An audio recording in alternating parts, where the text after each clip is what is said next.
Good, all right. Hello, Declan Costello here with Ricard Simo. We're at BACO 2023 in Birmingham. Nice to see you, Ricard. Nice to see you too. We are chatting here because I am the incoming president of the British Laryngological Association, and Ricard is a recent past president of the European Laryngological Association.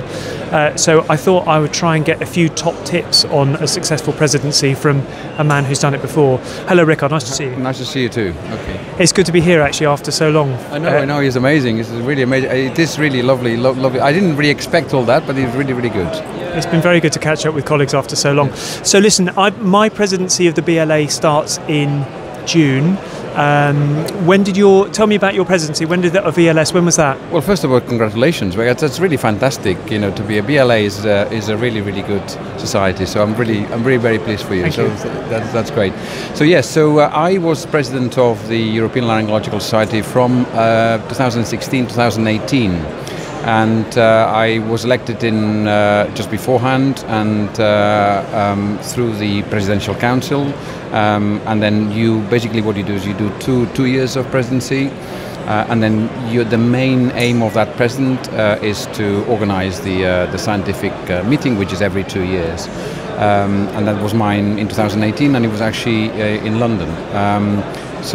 And then I became the past president. That you still in the Presidential Council, and then I'm lately been made sort of kind of senior advisor, because my hair has gone whiter, and I probably have a little more wisdom. So I have a kind of a senior advisory job in the council. Senior is quite a polite way of saying old, and we want to keep you on the board, basically. Correct. Isn't it? Absolutely.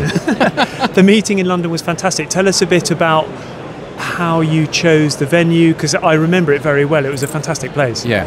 So it's interesting. The European Laryngological Society is trying to kind of be very fair with all the countries in Europe, and then.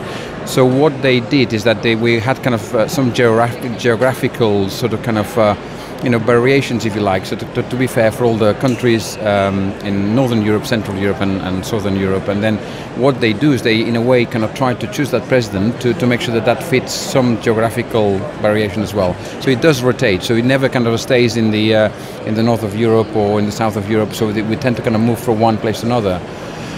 Now then. The problem with London was that, or the UK, was that it's very expensive. So and then we knew that the London venue was going to be really. It was overlooking Westminster Abbey, literally right overlooking. It's amazing. Queen Elizabeth II, venue was just phenomenal. We had to book it 2 years in advance because it obviously gets very booked. We knew it was going to be very expensive, and then we were going to, and we did actually break even. We actually made a very small profit, which is actually really, really good. But the majority of congresses before, they made a kind of, a substantive kind of profit, but we knew that it was going to be very difficult. But on the other hand, it was a really great success.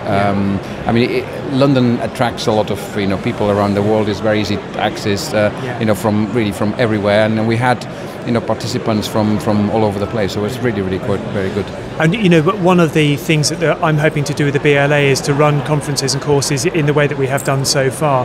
What do you think, in terms of the content, what do you think makes for a successful conference like that? Yeah, I think you need to have, obviously you need to make sure that you need to touch all the elements of that part of the body, the larynx really. So you need to kind of make sure that you do have, airway. You may have kind of rehabilitation. You have kind of EMG. You have cancer. And what we do have in the ELS is that we have different committees, which they basically address all the areas of larynx, from cancer to benign disease, to voice. To neurophysiology, etc., etc. So we do have all those committees, and then what I try to do is I try to kind of make sure that all those committees were represented in the program in a fair way.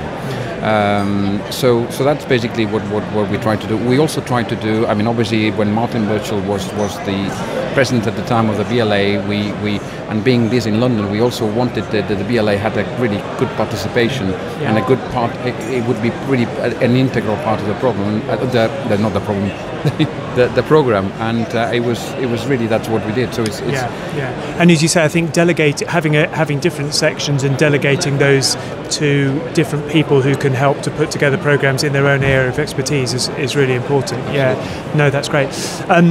We're here in Birmingham. One of the things that you and I do quite often when we're at conferences is to go for a run. Where are we going to be next? So Milan is next again, isn't it? Yeah, we did. Actually, as a matter of fact, in the ELS in London, we had a kind of a running day on a Saturday morning. And then we had a really nice group of people. So we did, because the venue was so central, we went around Hyde Park. And we did about kind of 8K in a gentle way. And I think, to be honest, obviously we both like running, and it becomes quite a social thing, and also clears your head for the day. Yeah. It gets that endorphin level kind of up, and then you're kind of really ready to go. So for me, it's a really great way of starting a day. It's brilliant, and actually this morning in Birmingham we went for a run, and it's a great, in terms of hierarchies of seniority, it's a great leveler. One of the registrars came out with us today. It doesn't really matter who you are, where you're from, how quick you are, or whatever else. You can put your shoes on and have a chat as you go around. It's absolutely fine, and it's really brilliant because you talk about things, you make it a little bit after breath, but it's a very relaxed way, and it's also, sometimes you come to meetings and it's just can be quite intense, and then what you do in the evening is go and drink, but having something that you can kind of get you out in the fresh air is just phenomenal. So that's really good. No, very enjoyable. Well, we'll bring our running shoes to Milan for sure for the ELS meeting in June, and then for the BLA as well. And for the BLA, so there's a British Laryngological Association. We've got a joint meeting with the European Union of Phoniatricians in September. We just put on a voice course last week, which was very successful. We're going to repeat that. So there's lots going on. Yeah, Ricard, lovely to see you. Thank you very much for chatting to me. That's a real pleasure. Enjoy the rest of BACO. Okay, Take care. You too. Cheers.